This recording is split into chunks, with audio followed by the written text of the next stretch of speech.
This is Children of the Corn by Stephen King. Bert turned the radio on too loud and didn't turn it down because they were on the verge of another argument, and he didn't want it to happen. He was desperate for it not to happen. Vicky said something. "What?" he shouted. "Turn it down. You want to break my eardrums?" He bit down hard on what might have come through his mouth and turned it down. Vicky was fanning herself with her scarf, even though the T-Bird was air-conditioned. "Where are we, anyway?" "Nebraska." She gave him a cold, neutral look. "Yes, Bert. I know we're in Nebraska, Bert. Where in hell are we?" "You've got the road atlas. Look it up. Or can't you read?" "Such wit. This is why we got off the turnpike, so we could look at 300 miles of corn and enjoy the wit and wisdom of Bert Robeson." He was gripping the steering wheel so hard his knuckles were white. He decided he was holding it that tightly because if he loosened up, why, one of those hands might just fly off and hit the ex-prom queen beside him right in the chops. "We're saving our marriage," he told himself. "Yes, we're doing it the same way us grunts went about saving villages in the war." "Vicky," he said carefully, "I've driven 1,500 miles on turnpikes since we left Boston. I did all that driving myself because you refused to drive." Then, "I did not refuse," Vicky said hotly, "just because I get migraines when I drive for a long time. Then when I asked you if you'd navigate for me on some of the secondary roads, you said, 'Sure, Bert.' Those were your exact words. 'Sure, Bert.' Then, sometimes I wonder how I ever wound up married to you." "By saying two little words." She stared at him for a moment, white-lipped, then picked up the road atlas. She turned the pages savagely. It had been a mistake, leaving the turnpike, Bert thought morosely. It was a shame, too, because up until then they'd been doing pretty well, treating each other almost like human beings. It sometimes seemed that this trip to the coast, ostensibly to see Vicky's brother and his wife, but actually a last-ditch attempt to patch up their own marriage, was going to work. But since they left the pike, it had been bad again. How bad? Well, terrible, actually. "We left the turnpike at Hamburg, right?" "Right." "There's nothing more until Gatlin," she said. 20 miles. Wide place in the road. "Do you suppose we could stop there and get something to eat? Or does your almighty schedule say we have to go until 2 o'clock like we did yesterday?" He shook his eyes off the road to look at her. "I've about had it, Vicky. As far as I'm concerned, we can turn around right here and go home and see that lawyer you wanted to talk to, because this isn't working out." She'd faced forward again, her expression stonily set. It suddenly turned to surprise and fear. "Bert, look out! You're gonna—" He turned his attention back to the road just in time to see something vanish under the T-Bird's bumper. A moment later, when it was only beginning to switch from gas to brake, he felt something thump sickeningly under the front and then the back wheels. They were thrown forward as the car braked along the center line, decelerating from 50 to 0 along black skid marks. "A dog," he said. "Tell me it was a dog, Vicky." Her face was a pallid cottage cheese color. "A boy. A little boy. He just ran out of the corn. Congratulations, Tiger." She fumbled the car door open, leaned out, and threw up. Bert sat straight behind the T-Bird's wheel, hands still gripping it loosely. He was aware of nothing for a long time but the rich, dark smell of fertilizer. Then he saw that Vicky was gone, and when he looked in the outside mirror, he saw her stumbling clumsily back toward a heaped bundle that looked like a pile of rags. She was ordinarily a graceful woman. Now her grace was gone, robbed. "It's manslaughter. That's what they call it. I took my eyes off the road." He turned the ignition off and got out. The wind rustled softly through the growing man-high corn, making a weird sound like respiration. Vicky was standing over the bundle of rags now. He could hear her sobbing. It was halfway between the car and where she stood. Something caught his eye on the left. A gaudy splash of red amid all the green, as bright as barn paint. He stopped, looking directly into the corn. He found himself thinking, anything to untrack from those rags that were not rags, it must have been a fantastically good growing season for corn. It grew close together, almost ready to bear. You could plunge into those neat shaded rows and spend a day trying to find your way out again. But the neatness was broken here.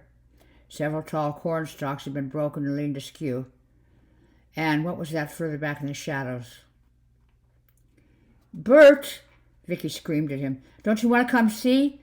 So you can tell all your poker buddies what you bagged in Nebraska? Don't you—" But the rest was lost in fresh sobs. Her shadows puddled starkly around her feet. It was almost noon. Shade closed over him as he entered the corn. The red barn paint was blood. There was a low, somnolent buzz as flies licked, tasted, and buzzed off again, maybe to tell others. There was more blood on the leaves further in. Surely it couldn't have splattered this far. Then he was standing over the object he had seen from the road. He picked it up. The neatness of the road was disturbed here. Several stalks were canted drunkenly. 2 of them had been broken clean off. The earth had been gouged. There was blood. The corn rustled. With a little shiver, he walked back to the road. Vicky was having hysterics, screaming unintelligible words at him, crying, laughing. Who would have thought it could end in such a melodramatic way? He looked at her and he saw that he wasn't having an identity crisis or a difficult life transition or any of those trendy things. He hated her. He gave her a hard slap across the face. She stopped short and put a hand against the reddening impression of his fingers. "You go to jail, Bert," she said solemnly. "I don't think so," he said, put the suitcase he had found in the corner at her feet. "What?" "I don't know. I guess it belonged to him." He pointed to the sprawled, face-down body that lay in the road. No more than 13, from the looks of him. The suitcase was old. The brown leather was battered and scuffed. 2 hanks of clothesline had been wrapped around it and tied in large, clownish grannies. Vicky bent to undo one of them, saw the blood greased into the knot, and withdrew. Bert knelt and turned the body over gently. "I don't want to look," Vicky said, staring down helplessly anyway. When the staring, sightless face flopped up to regard them, she screamed again. The boy's face was dirty, his expression a grimace of terror. His throat had been cut. Bert got up and put his arms around Vicky as she began to sway. "Don't faint," he said very quietly. "Do you hear me, Vicky? Don't faint." He repeated it over and over, and at last she began to recover and held him tight. They might have been dancing there on the noon-struck road with the boy's corpse at their feet. "Vicky?" "What?" Muffled against his shirt. "Go back to the car and put the keys in your pocket. Get the blanket out of the back seat and my rifle. Bring them here." "The rifle?" "Someone cut his throat. Maybe whoever's watching us." His head jerked up and her wide eyes considered the corn. It marched away as far as the eye could see, undulating up and down, small dips and rises of land. "I imagine he's gone. Why take chances? Go on. Do it." She walked stiltily back to the car, her shadow following, dark mascot who stuck close at this hour of the day. When she leaned into the back seat, Bert squatted beside the boy. White male, no distinguishing marks. Run over, yes.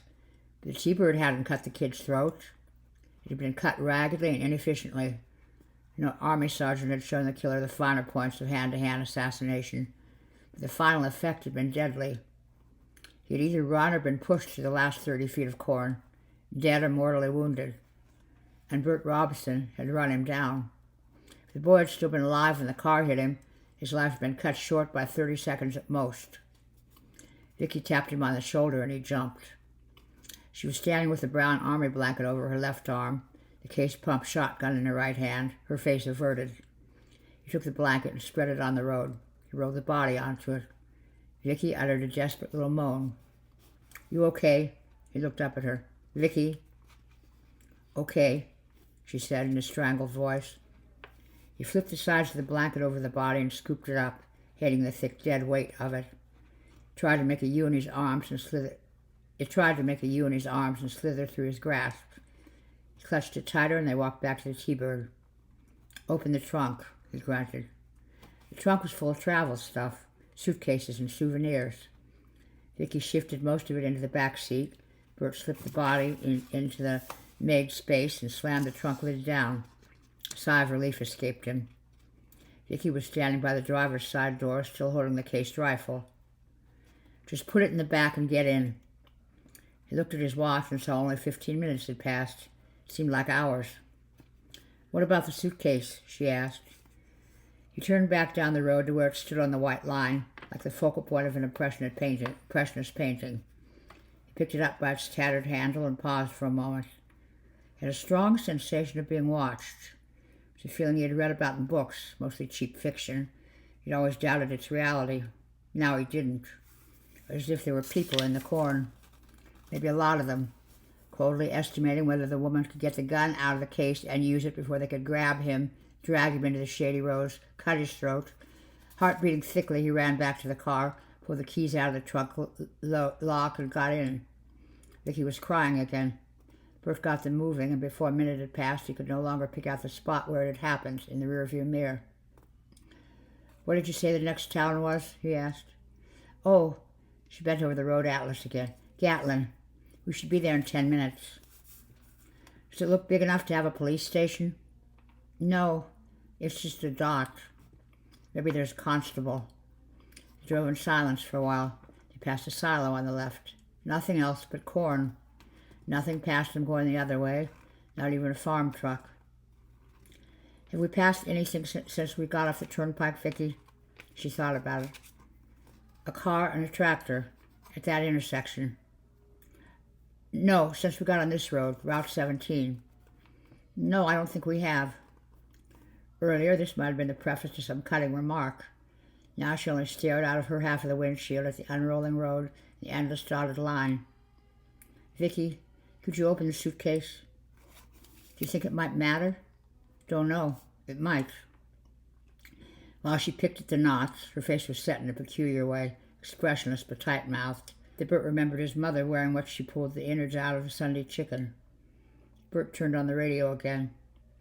The pop station that had been listened to was almost obliterated in static, and Bert switched, running the red marker slowly down the dial. Farm reports, Buck Owens, Tammy Wynette, all distant, nearly distorted into babble. Then near the end of the dial, one single word blared out of the speaker, so loud and clear that the lips which uttered it might have been directly beneath the grill of the dashboard speaker. "Atonement!" the voice bellowed. Bert made a surprised grunting sound. Vicky jumped. "Only by the blood of the Lamb are we saved," the voice roared, and Bert hurriedly turned the sound down. The station was close, all right, so close that, yes, there it was, poking out of the corner at the horizon, spidery red tripod against the blue, the radio tower. "Atonement is the word, brothers and sisters," the voice told them, dropping to a more conversational pitch. In the background, off mic, voices murmured amen. "There's some that thinks it's okay to get out in the world, see if you could work and walk in the world without being smirched by the world. Now, is that what the Word of God teaches us?" Off mic, but still loud. "No! Holy Jesus!" the evangelist shouted, and now the words came in a powerful, pumping cadence, almost as compelling as a driving rock and roll beat. "When they're going to know that way is death. When they're going to know that the wages of the world are paid on the other side, huh? Huh? The Lord has said there's many mansions in his house. There's no room for the fornicator. No room for the coveter. No room for the defiler of the corn. No room for the homosexual. No room—" Vicky snapped it off. "That drivel makes me sick." "What did he say?" Bert asked her. "What did he say about corn?" "I didn't hear it." She was picking at the second clothesline knot. "He said something about corn. I know he did." "I got it," Vicky said. The suitcase fell open in her lap. They were passing a sign that said, "Gatlin, 5 miles, drive carefully, protect our children." The sign had been put up by the Elks. There were 22 bullet holes in it. "Socks," Vicky said. 2 pairs of pants, a shirt, a belt, a string tie with a... She held it up, showing him the peeling gilt neck clasp. "Who's that?" Bert glanced at it. "Hopalong Cassidy, I think." "Oh." She put it back. She was crying again. After a moment, Bert said, "Did anything strike you funny about that radio sermon?" "No. Heard enough of that stuff as a kid to last me forever. I told you that." "Didn't you think he sounded kind of young, that preacher?" She uttered a mirthless laugh. A teenager, maybe, so what? That's what's so monstrous about that whole trip. You like to get a hold of them when their minds are still rubber. They know how to put all the emotional checks and balances in. You should have been at some of the tent meetings my mother and father dragged me to. Some of the ones I was saved at. Let's see. There was baby Hortense, the singing marvel. She was 8. She'd come on and sing Leaning on the Everlasting Arms while her daddy passed the plate. She was telling everybody to dig deep now. Let's not let this little child of God down. Then there was Norman Staunton. He used to preach hellfire and brimstone in his little Lord Fauntleroy suit with short pants. He was only 7. She nodded at his look of disbelief. They weren't the only two either. There were plenty of them on the circuit. They were good draws. She spat the word. Ruby Stampnell, who was a 10-year-old faith healer. The Grace sisters. They used to come out with little tinfoil halos over their heads and, "Oh, what is it?" He jerked around to look at her and what she was holding in her hands. Vicky was staring at it raptly. Her slowly standing hands had snagged it on the bottom of the suitcase and had brought it up as she talked. Bert pulled over to take a better look. She gave it to him wordlessly. It was a crucifix that had been made from twists of corn husks, once green, now dry. Attached to this, by woven corn silk, was a dwarfed corn cob. Most of the kernels had been carefully removed, probably dug out one at a time with a pocket knife. Those kernels remaining formed a crude cruciform figure in yellowish relief. Corn kernel eyes, each slit long ways to suggest pupils. Outstretched kernel arms, the legs together, terminating in a rough indication of bare feet. Above, 4 letters also raised from the bone-white cob. I-N-R-I. "That's a fantastic piece of workmanship," he said. "It's hideous," she said in a flat, strained voice. "Throw it out." "Vicky, the police might want to see it." "Why?" "Well, I don't know why. Maybe." "Throw it out. Will you please do that for me? I don't want it in the car." "I'll put it in back. As soon as we see the cops, we'll get rid of it one way or the other. I promise, okay?" "Oh, do whatever you want with it," she shouted at him. "You will anyway." Troubled, he threw the thing in the back, where it landed on a pile of clothes. Its corn kernel eyes stared raptly at the T-Bird's dome light. He pulled out again, gravel splurting from beneath the tires. "We'll give the body and everything that was in the suitcase to the cops," he promised. "Then we'll be shut of it." Vicky didn't answer. She was looking at her hands. A mile further on, the endless cornfields drew away from the road, showing farmhouses and outbuildings. In one yard, they saw dirty chickens pecking listlessly at the soil. There were faded cola and chewing tobacco ads on the roofs of barns. They passed a tall billboard that said, "Only Jesus Saves." They passed a cafe with a Conoco gas island. Bert decided to go on into the center of town, if there was one. If not, they could come back to the cafe. It only occurred to him after they had passed it that the parking lot had been empty, except for a dirty old pickup that looked like it was sitting on 2 flat tires. Vicky suddenly began to laugh, a high giggling sound that struck Bert as being dangerously close to hysteria. "What's so funny?" "The signs," she said, gasping and hiccuping. "Haven't you been reading them? When they called this a Bible Belt, they sure weren't kidding. Oh, Lordy, there's another bunch." Another burst of hysterical laughter escaped her. She clapped both hands over her mouth. Each sign had only one word. They were leaning on whitewashed sticks that had been implanted in the sandy shoulder long ago by the looks. The whitewash was flaked and fading. They were coming up at 80-foot intervals, and Bert read, "A cloud by day, a pillar of fire by night." "They only forgot one thing," Vicky said, still giggling helplessly. "What?" Bert asked, frowning. "Burma shave."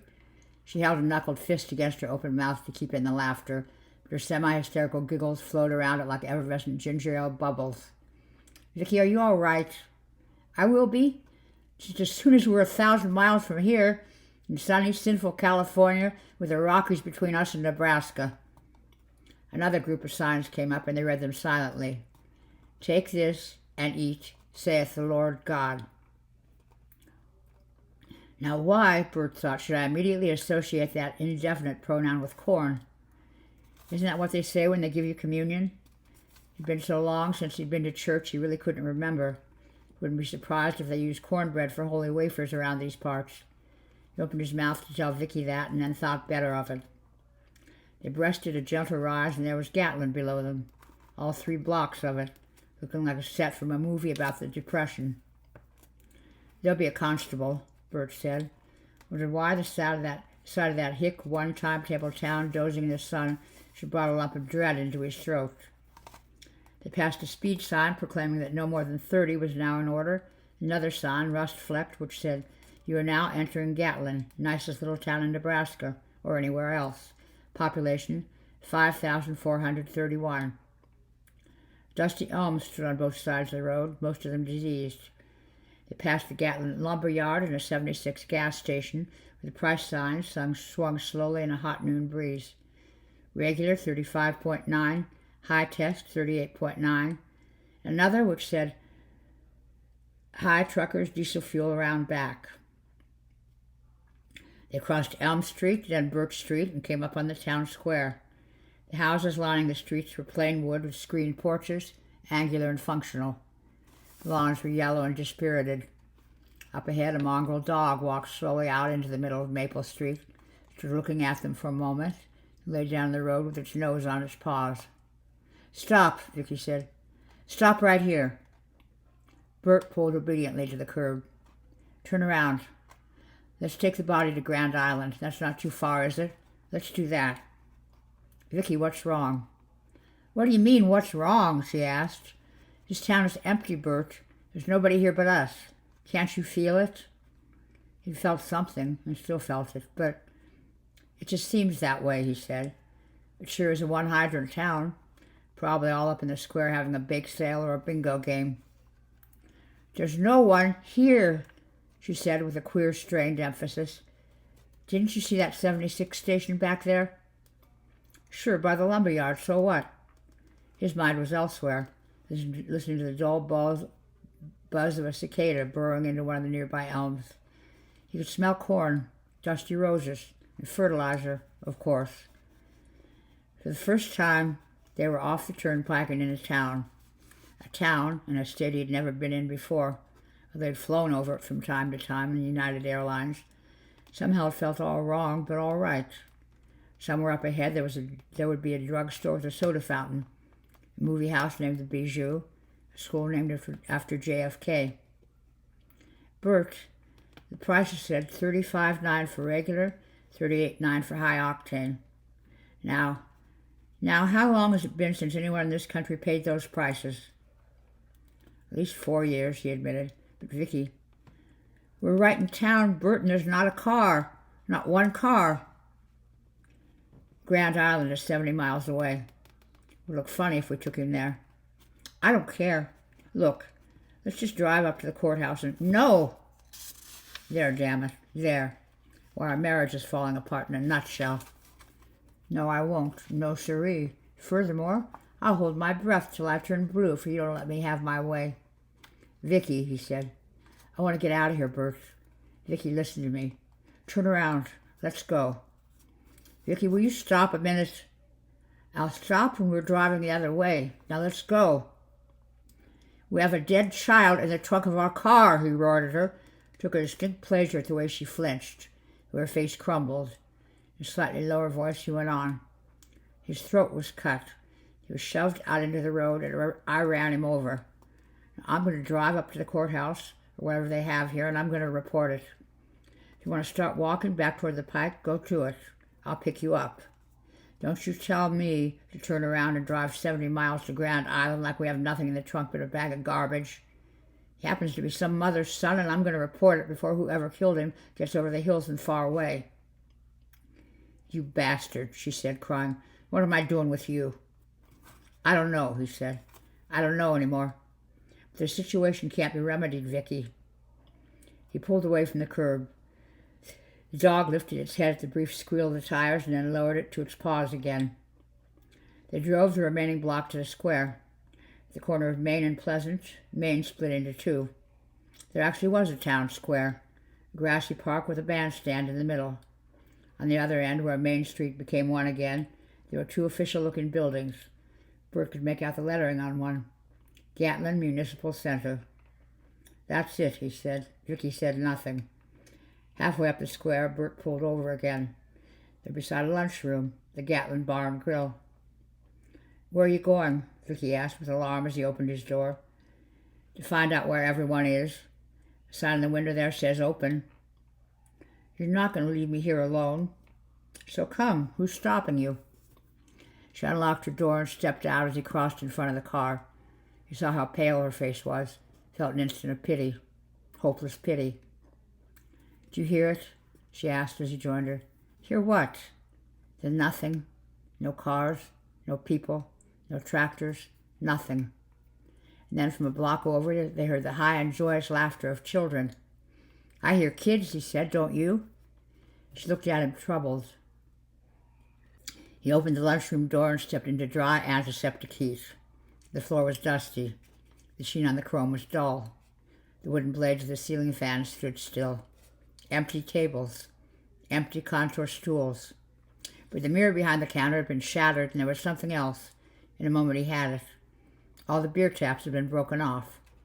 They lay along the counter like bizarre party favors. Vicky's voice was gay and near to breaking. "Sure. Ask anybody. Pardon me, sir, but could you tell me—" "Oh, shut up." His voice was dull and without force. They were standing in a bar of dusty sunlight that fell through the lunchroom's big plate glass windows. Again, he had that feeling of being watched. He thought of the boy they had in their trunk, of the high laughter of children. A phrase came to him for no reason, a legal-sounding phrase, began to repeat mystically in his mind. Sight unseen, sight unseen, sight unseen. His eyes traveled over the aged yellow cards thumbtacked up behind the counter. Cheeseburger, 35 cents. World's Best Joe, 10 cents.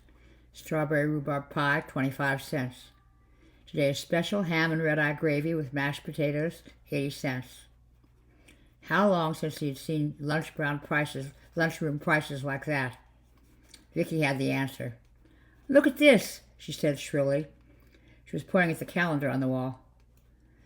"They've been in that bean supper for 12 years, I guess." She uttered a grinding laugh. He walked over. The picture showed two boys swimming in a pond with a cute little dog carried off their clothes. Below the picture was the legend, "Compliments of Gatlin Lumber and Hardware. You break 'em, we fix 'em." The month on view was August 1964. "I don't understand," he faltered, "but I'm sure."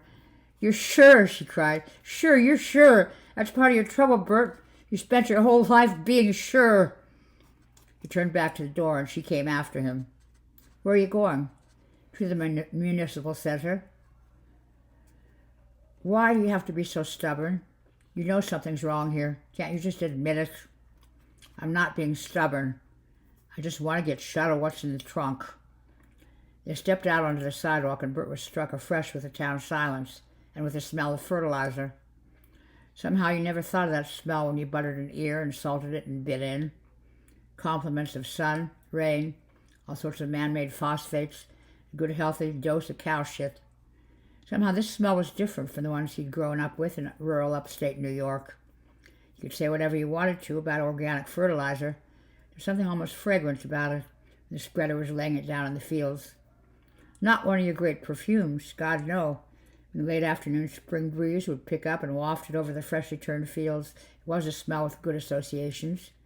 It meant winter was over for good. It meant the school doors were going to bang closed in a few weeks, spill everyone out into summer.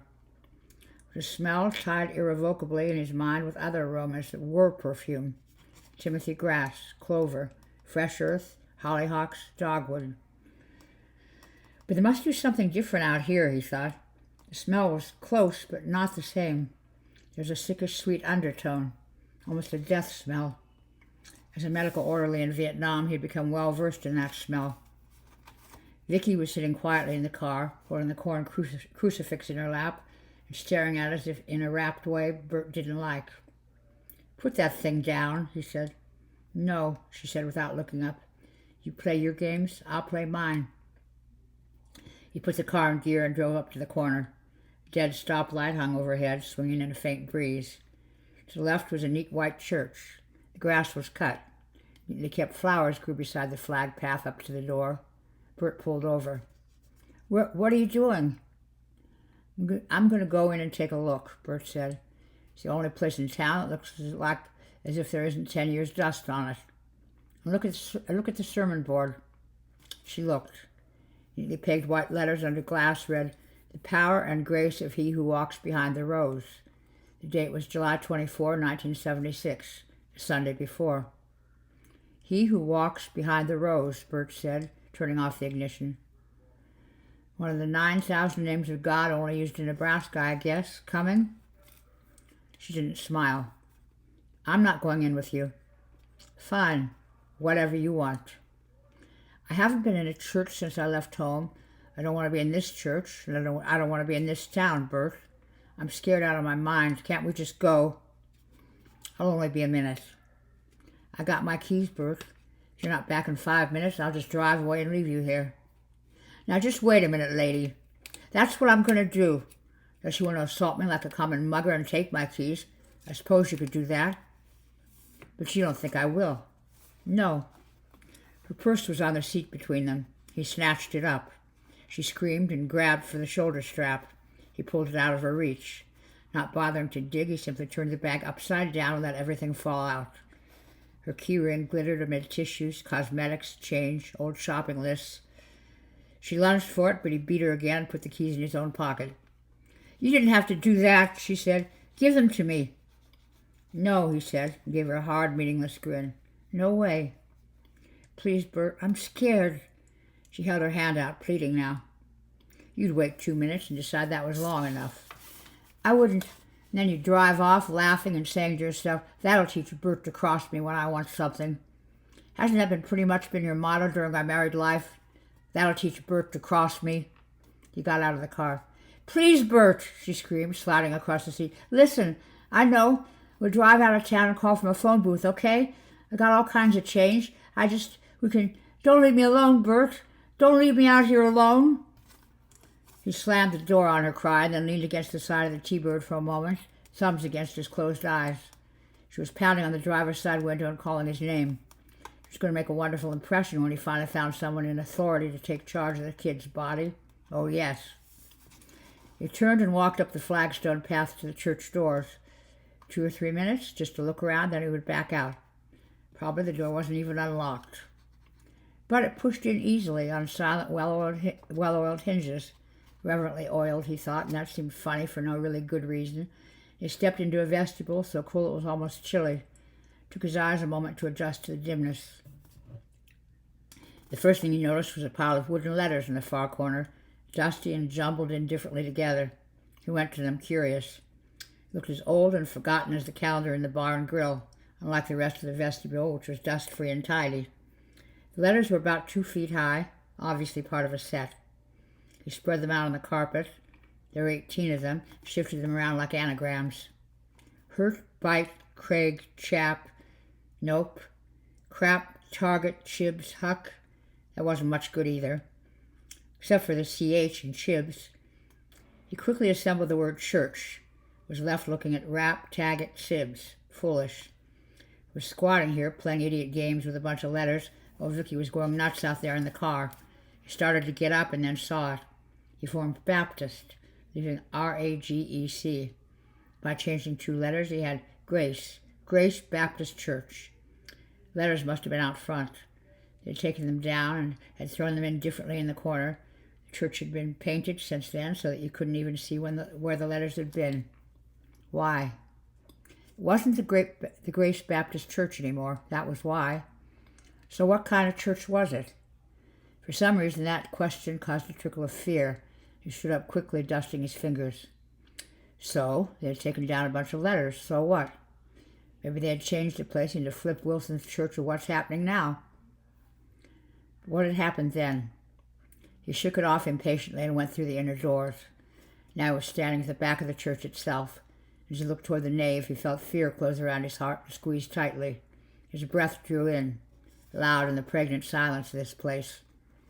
Space behind the pulpit was dominated by a gigantic portrait of Christ, and Bert thought, if nothing else in this town gave Vicky the screaming memes, this would.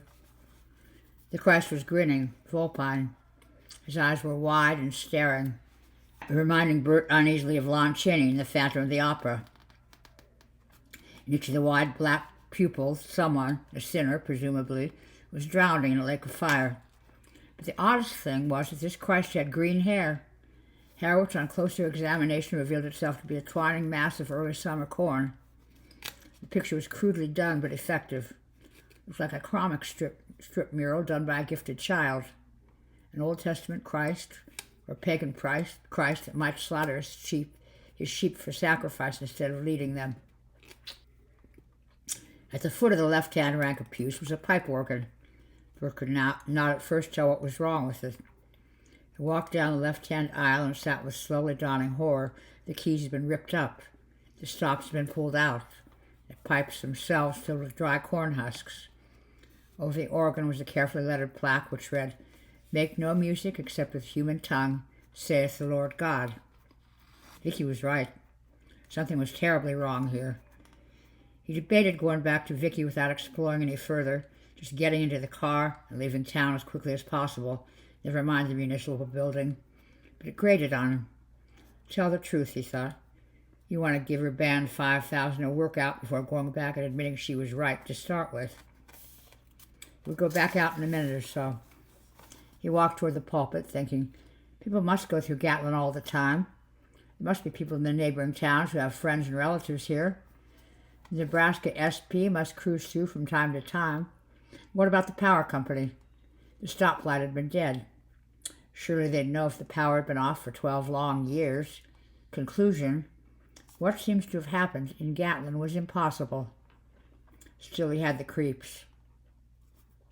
He climbed the 4 carpeted steps to the pulpit and looked out over the deserted pews, glimmering in the half-shadows. He seemed to feel the weight of those eldritch and decidedly unchristian eyes boring into his back. There was a large Bible on the lectern, open to the 38th chapter of Job. Bert glanced down at it and read, Then the Lord answered Job out of the whirlwind and said, Who is this that darkened counsel by words without knowledge? Where wast thou when I laid the foundations of the earth? Declare if thou hast understanding. The Lord, he who walks behind the rows. Declare if thou hast understanding. And please pass the corn. He fluttered the pages of the Bible and made a dry whispering sound in the quiet. The sound that ghosts might make if there really were such things. In a place like this, you could almost believe it. Sections of the Bible had been chopped out, mostly from the New Testament, he saw. Someone had decided to take on the job of amending good King James with a pair of scissors. The Old Testament was intact.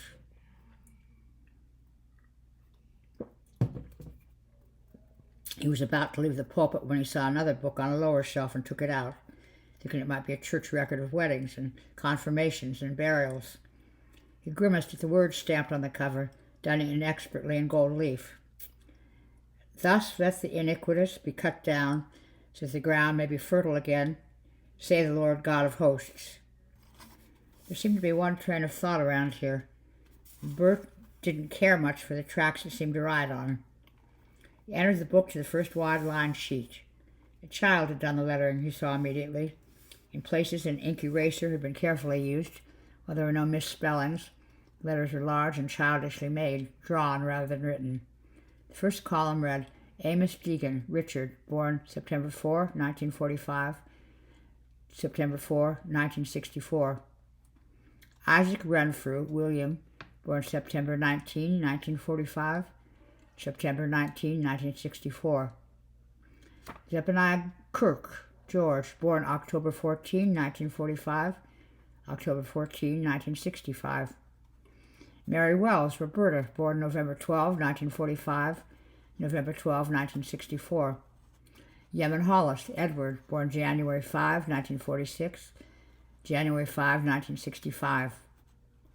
Frowning, Bert continued to turn through the pages. 3/4 of the way through, the double columns ended abruptly. Rachel Stigman, Donna, born June 21, 1957, June 21, 1976.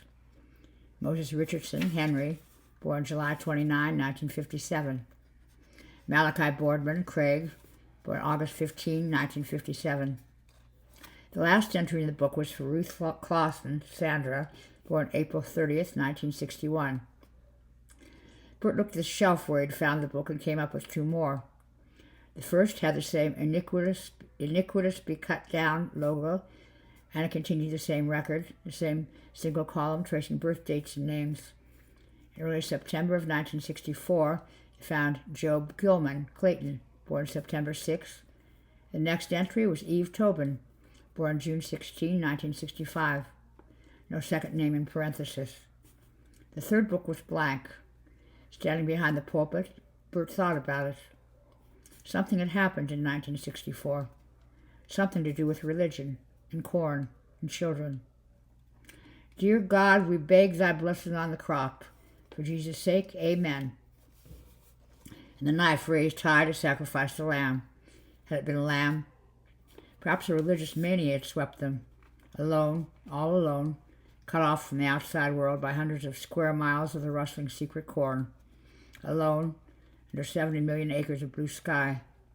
Alone, under the watchful eye of God, now a strange green God, the God of corn, grown old and strange and hungry. He who walks behind the rows. Bert felt a chill creep into his flesh. Let me tell you a story. It's about Amos Deegan, who was born Richard Deegan on September 4, 1945. He took the name Amos in 1964. Fine Old Testament name, Amos, one of the minor prophets. Well, Vicky, what happened, don't laugh, is that Dick Deegan and his friends, Billy Renfrew, George Kirk, Roberta Wells, and Eddie Hollis, among others, they got religion and they killed off their parents. All of them. Isn't that a scream? Shot them in their beds, knifed them in their bathtubs, poisoned their suppers, hung them, or disemboweled them, for all I know. Why? The corn. Maybe it was dying. Maybe they got the idea somehow that it was dying because there was too much sinning, not enough sacrifice. That would have done it in the corn, in the rows. They would have done it in the corn, in the rows. And somehow, Vicky, I'm quite sure of this, somehow they decided that 19 is as old as any of them could live. Richard Amos Deegan, the hero of our little story, had his 19th birthday on September 4, 1964, the date in the book. I think maybe they killed him, sacrificed him in the corn. Isn't that a silly story? Let's look at Rachel Stigman, who was Donna Stigman until 1964. She turned 19 on June 21, just about a month ago. Moses Richardson was born on July 29. Just 3 days from today, he'll be 19. Any idea what's going to happen to old Mose on the 29th? I can guess. Bert licked his lips, which felt dry. One other thing, Vicky. Look at this. We have Job Gilman, Clayton, born on September 6, 1964. No other births until June 16, 1965. A gap of 10 months. Know what I think? They killed all the parents, even the pregnant ones. That's what I think. One of them got pregnant in October of 1964 and gave birth to Eve. Some 16 or 17-year-old girl, Eve, the first woman. He thumbed back through the book feverishly and found the Eve Tobin entry. Below it, Adam Greenlaw, born July 11, 1965. They'd be just 11 now, he thought. His flesh began to crawl. Maybe they're out there, someplace. But how could such a thing be kept secret? How could it go on? How, unless the God in question approved? Oh, Jesus, Bert said into the silence, and that was when the T-bird's horn began to blare into the afternoon, one long continuous blast. Bert jumped from the pulpit and ran down the center aisle. He threw open the outer vestibule door, letting in hot sunshine, dazzling. Vicky was bolt upright behind the steering wheel, both hands plastered on the horn ring, her head swiveling wildly. From all around, the children were coming. Some of them were laughing gaily. They held knives, hatchets, pipes, rocks, hammers. One girl, maybe 8, with beautiful long blonde hair, held a jack-handle. Rural weapons, not a gun among them. Bert felt a wild urge to scream out, "Which of you is Adam and Eve? Who are the mothers? Who are the daughters? fathers, sons. Declare if thou hast understanding. They came from the side streets, from the town green, to the gate and the chain-link fence around the school playground a block further west. Some of them glanced indifferently at Bert, standing frozen on the church steps. Some nudged each other and pointed in smiles, the sweet smiles of children. The girls were dressed in long brown wool and faded sunbonnets. The boys, like Quaker parsons, were all in black or round-crowned, flat-brimmed hats. They streamed across the town square toward the car, across lawns. A few came across the front lawn of what had been the Grace Baptist Church until 1964. One or two of them almost close enough to touch. "The shotgun!" Bert yelled. "Vicky, get the shotgun!" But she was frozen in her panic. He could see that from the steps. He doubted if she could even hear him through the closed windows. They converged on the Thunderbird. The axes and hatchets and chunks of pipe began to rise and fall. "My God, am I seeing this?" he thought frozenly. An arrow of chrome fell off the side of the car. The hood ornament went flying. Knives scrawled spirals through the sidewalls of the tires, and the car settled. The horn blared on and on. The windshield and side windows went opaque and cracked under the onslaught, and the safety glass sprayed inward, and he could see again. Vicky was crouched back, with one hand on the horn right now, the other thrown up to protect her face. Eager young hands reached in, fumbling for the lock-unlock button. She beat them away wildly. The horn became intermittent and then stopped altogether. The beaten and dented driver's side door was hauled open. They were trying to drag her out, but her hands were wrapped around the steering wheel. Then one of them leaned in, knife in hand, and his paralysis broken, he plunged down the steps, almost falling, ran down the flagstone walk toward them. One of them, a boy of about 16, with long red hair spilling out from beneath his hat, turned toward him, almost casually. Something flicked through the air. Bert's left arm jerked backward. For a moment he had the absurd thought that he had been punched at long distance. Then the pain came, so sharp and sudden that the world went gray. He examined his arm with a stupid sort of wonder. A buck and a half-pensy jackknife was growing out of it like a strange tumor. The sleeve of his J.C. Penney sports shirt was turning red. He looked at it for what seemed like forever, trying to understand how he could have grown a jackknife. Was it possible? When he looked up, the boy with the red hair was almost on top of him. He was grinning, confident. "Hey, you bastard," Bert said.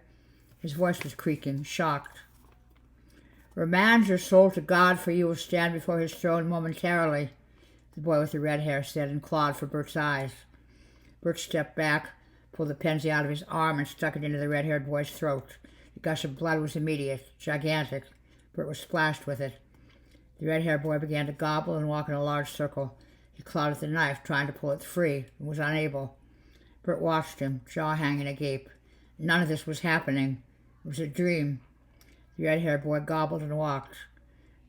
Now his sound was the only one in the hot early afternoon. The others watched, stunned. This part of it wasn't in the script, Bert thought numbly. Vicky and we were in the script. The boy in the corn who was trying to run away, but not one of their own. He stared at them savagely, waiting to scream, "How do you like it?" The red-haired boy gave one last weak gobble and sank to his knees. He stared up at Bert for a moment. His hands dropped away from the haft of the knife, and he fell forward. A soft sighing sound from the children gathered around the Thunderbird. They stared at Bert. Bert stared back at them, fascinated. And that was when he noticed that Vicky was gone. "Where is she?" he asked. "Where did you take her?"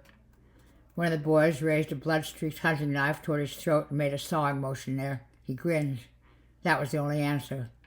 From somewhere in back, an older boy's voice, soft, "Get him." The boys began to walk toward him. Bert backed up. They began to walk faster. Bert backed up faster. The goddamn shotgun, out of reach. The sun cut their shadows darkly on the green lawn. Then he was on the sidewalk. He turned and ran. "Kill him!" someone roared, and they came after him. He ran, but not quite blindly. He skirted the municipal building. No help there. They would corner him like a rat. Ran on up Main Street, which opened out and became the highway again 2 blocks further up. He and Vicky would have been on the road now and away, if only he had listened. His loafers slapped against the sidewalk. Ahead of him he could see a few more business buildings, including the Gatlin ice cream shop and, sure enough, the Bijou Theater. Beyond the next cross street was a gas station that marked the edge of town. Beyond that, the corn, closing back into the sides of the road. A green tide of corn. Bert ran. He was already out of breath, and the knife wound in his upper arm was beginning to hurt. He was leaving a trail of blood. As he ran, he yanked his handkerchief from his back pocket and stuck it inside his shirt. He ran. His loafers pounded the cracked cement of the sidewalk. His breath rasped in his throat with more and more heat. His arms began to throb in earnest. Some mordant part of his brain tried to ask if he thought he could run all the way to the next town. If he could run 20 miles of two-lane blacktop. He ran.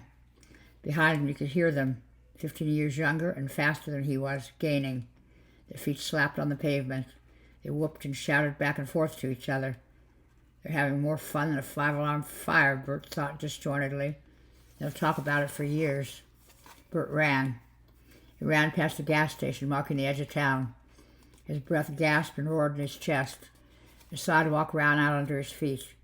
Now there's only one thing to do, only one chance to beat them and escape with his life. The houses were gone. The town was gone. The corn had surged in a soft green wave back to the edges of the road. The green sword-like leaves rustled softly. It would be deep in there, deep and cool, shady in the rows of man-high corn. He ran past a sign that said, "You are now leaving Gatlin, nicest little town in Nebraska, or anywhere else. Drop in any time." I'll be sure to do that, Bert thought dimly. He ran past the sign like a sprinter closing on the tape, then swerved left, crossing the road, kicking his loafers away. Then he was in the corn. It closed behind him and over him like the waves of a green sea, taking him in, hiding him. He felt a sudden and wholly unexpected relief sweep him.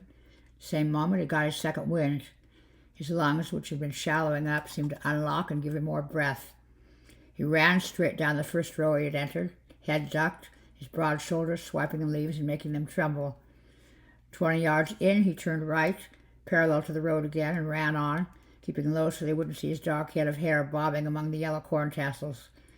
He doubled back toward the road for a few moments, crossed more rows, then put his back to the road, hopped randomly from row to row, always delving deeper and deeper into the corn. At last he collapsed on his knees and put his forehead against the ground. He could only hear his own taxed breathing. The thought that played over and over in his mind was, "Thank God I gave up smoking. Thank God I gave up smoking. Thank God." Then he could hear them, yelling back and forth to each other, in some cases bumping into each other. "Hey, this is my row." And the sound heartened him. They were well away to his left, and they sounded very poorly organized. He took his handkerchief out of his shirt, folded it, stuck it back in after looking at the wound. The bleeding seemed to have stopped, in spite of the workout he had given it. He rested a moment longer, was suddenly aware that he felt good, physically better than he had in years, accepting the throb of his arm. He felt well exercised, suddenly grappling with a clear-cut, no matter how insane, problem after 2 years of trying to cope with the incubus gremlins that were sucking his marriage dry. It wasn't right that he should feel this way, he told himself. He was in deadly peril of his life. His wife had been carried off. She might be dead now. He tried to summon up Vicky's face and dispel some of the odd good feeling by doing so, but her face wouldn't come.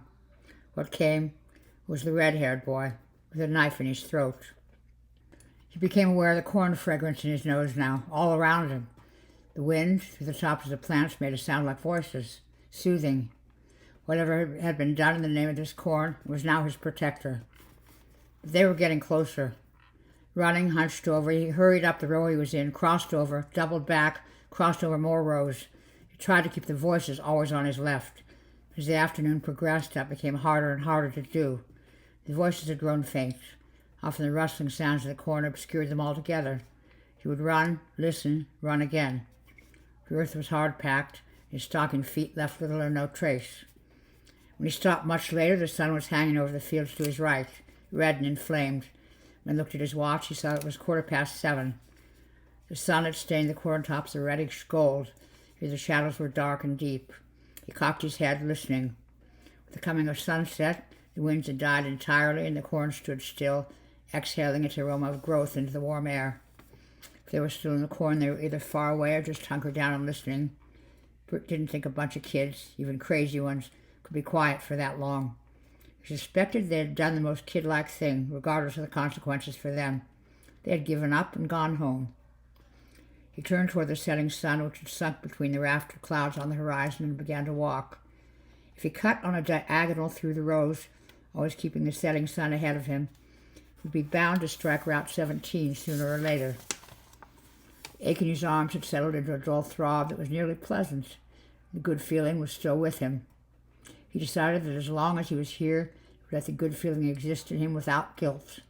Guilt would return when he had to face the authorities and account for what had happened in Gatlin. But that could wait. He pressed through the corn, as if he had never felt so keenly aware. 15 minutes later, the sun was only a hemisphere poking over the horizon, and he stopped again, his new awareness clicking into a pattern he didn't like. It was vaguely frightening. He cocked his head. The corn was rustling. Bert had been aware of that for some time, but he just put it together with something else. The wind was still. How could that be? He looked around warily, half expecting to see the boys in their Quaker coats creeping out of the corn, their knives clutched in their hands. Nothing of the sort. There was still that rustling noise, off to the left. He began to walk in that direction, not having to pull through the corn anymore. The row was taking him in the direction he wanted to go, naturally. The row ended up ahead. Ended? No, emptied out into some sort of clearing. The rustling was there. He stopped, suddenly afraid. The scent of the corn was strong enough to be cloying. The rows held onto the sun's heat. He became aware that he was plastered with sweat and chaff and thin spider strands of corn silk. The bugs ought to be crawling all over him, but they weren't. He stood still, staring toward the place where the corn opened out into what looked like a large circle of bare earth. There were no midges or mosquitoes in here, no black flies or chiggers. What he and Vicky had called drive-in bugs when they'd been courting, he thought, with sudden, unexpected, sad nostalgia. And he hadn't seen a single crow. How was that for weird? A corn patch with no crows. In the last of the daylight, he swept his eyes closely over the row of corn to his left and saw that every leaf and stalk was perfect, which was just not possible. No yellow blight, no tattered leaves, no caterpillar eggs, no burrows, no... His eyes widened. My God, there aren't any weeds. Not a single one. Every foot and a half the corn plants rose from the earth. There was no witchgrass, jimson, pikeweed, horsehair, or poke salad. Nothing. Bert stared up, eyes wide. The light in the west was fading. The raft of clouds had drawn back together. Below them the golden light had faded to pink. It would be dark soon enough. It was time to go down to the clearing in the corner and see what was there. Hadn't that been the plan all along? All the time he thought he was cutting back to the highway, hadn't he been being led to this place? Dread in his belly, he went on down to the row and stood at the edge of the clearing. There was enough light left for him to see what was here. He couldn't scream.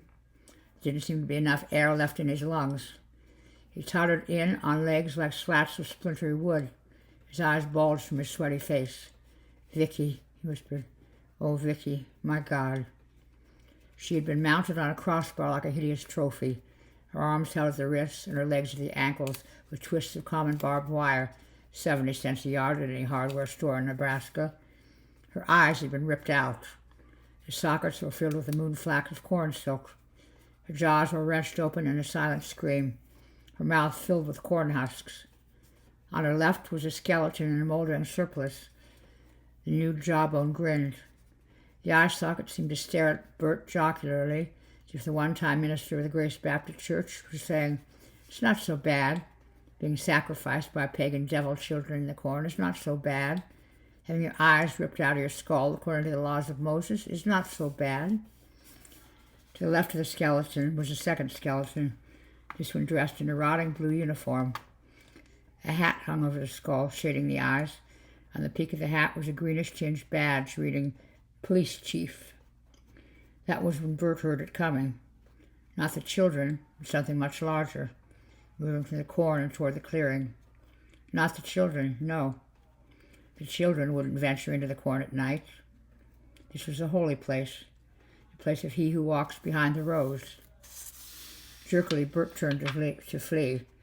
The The road he'd entered the clearing by was gone. Closed up. All the rows had closed up.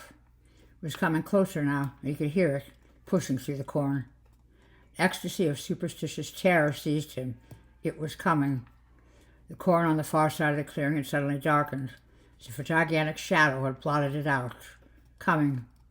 He who walks behind the rows began to come into the clearing. Bert saw something huge, bulking up to the sky. Something green with terrible eyes the size of footballs. Something that smelled like dried corn husks a year in some dark barn. He began to scream. He did not scream long. Sometime later, a bloated orange harvest moon came up. The children of the corn stood in the clearing at midday, looking at the two crucified skeletons and the two bodies. The bodies were not skeletons yet, but they would be, in time. And here, in the heartland of Nebraska, in the corn, there was nothing but time. Behold, a dream came to me in the night, and the Lord did show all this to me. They all turned to look at Isaac with dread and wonder, even Malachi. Isaac was only 9, but he had been the seer since the corn had taken David a year ago. David had been 19. He had walked into the corn on his birthday, just as dusk had come drifting down the summer rows. Now, small-faced, graved under his round-crowned hat, Isaac continued. And in my dream, the Lord was a shadow that walked behind the rows, and he spoke to me in the words he used to our older brothers years ago. He is much displeased with his sacrifice. They made a sighing, sobbing noise and looked at the surrounding walls of green. And the Lord did say, have I not given you a place of killing, you might make sacrifice there? Have I not shown you favor? This man has made a blasphemy within me. I have completed the sacrifice myself, like the blue man and the false minister who escaped many years ago. The blue man, the false minister, they whispered, and looked at each other uneasily. So now is the age of favor lowered from 19 plantings and harvesting to 18, Isaac went on relentlessly. Yet be fruitful and multiply as the corn multiplies. My favor may be shown you and be upon you. Isaac ceased. The eyes turned to Malachi and Joseph, the only two among this party who were 18. There were others back in town, perhaps 20 in all. They waited to hear what Malachi would say. Malachi, who had led the hunt for Joseph, who evermore would be known as Ahaz, cursed of God. Malachi had cut the throat of Ahaz, thrown his body out of the corn so the foul body would not pollute it or blight it. I obey the word of God, Malachi whispered. The corn seemed to sigh its approval. In the weeks to come, the girls would make many corncob sacrifices to ward off further evil. And that night, all of those now above the age of favor walked silently into the corn and went to the clearing to gain the continued favor of he who walks behind the rows. Goodbye, Malachi, Ruth called. She waved disconsolately. Her belly was big with Malachi's child, and tears coursed silently down her cheeks. Malachi did not turn. His back was straight. The corn swallowed him. Ruth turned away, still crying. She had conceived a secret hatred for the corn, sometimes dreamed of walking into it with a torch in each hand when the dry September came. The stalks were dead and explosively combustible. But she also feared it. Out there, in the night, something walked. It saw everything, even the secrets kept in human hearts. Dusk deepened into night. Round Gatlin, the corn rustled and whispered secretly. It was well pleased.